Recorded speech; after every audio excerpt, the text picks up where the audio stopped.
shocked every time I walk down the street. He lives right next door. Have you knocked on the door and said, please take this away? I can't live like this? Oh, yeah. He says he's complained to the city, but nothing's being done.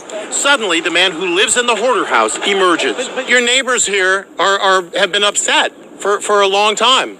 He has no... The condition of a hoarder is an extreme example of how we can be brought under the power and subjugation of things. And so Paul the Apostle gives us this word of warning. 1 Corinthians 6:12, the Apostle says, he says, all things are lawful for me, but not all things are helpful. All things are lawful for me, but I will not be dominated by anything. Things have the ability to dominate us.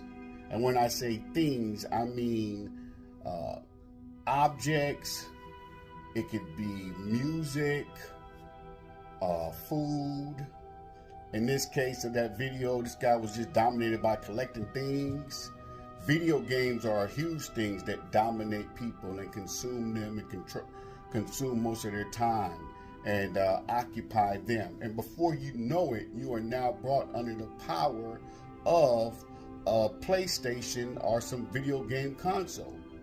Things have the power to bring you under domination. So the Apostle Paul, through revelation of the Spirit, is warning us because he's aware of it. Do not dismiss the power of things. I don't care if it's sex with your spouse. Things in this universe, and really in our own fallen conditions, which is the key factor. The fallen nature we have is subject to be a slave. We are slaves by nature, meaning that we are quickly captivated by things. This is how sports can consume people. This is how, like I said, the arts and theaters and people binge watching on Netflix 5 hours a day. Things in this universe, especially with the fallen nature, makes you subject to bondage. And so the Apostle Paul is aware of this. And so he knows his situation. We need to know our situation. We need to know that, hey, look, man, I might just drink a little moderately, have a little glass of wine. Or if you are a recovering alcoholic, hey, look, I ain't going to touch the filth. Okay? You have to be very cautious down here because you yourself can become just like this hoarder. And people hoard things. People hoard all kind of unnecessary things. A lot of times we hoard trauma and we hoard past experiences.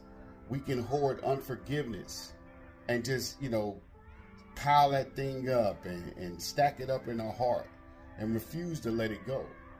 That's that hoarding spirit. And so a lot of time people point to the extreme example and say, oh, well, that's a hoarder. And not look at their own self internally and say, well, what areas am I a hoarder? How do I hoard things? Do I harbor bad feelings toward people? Do I hoard excuses?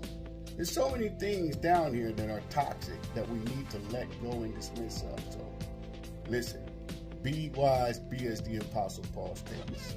We are not.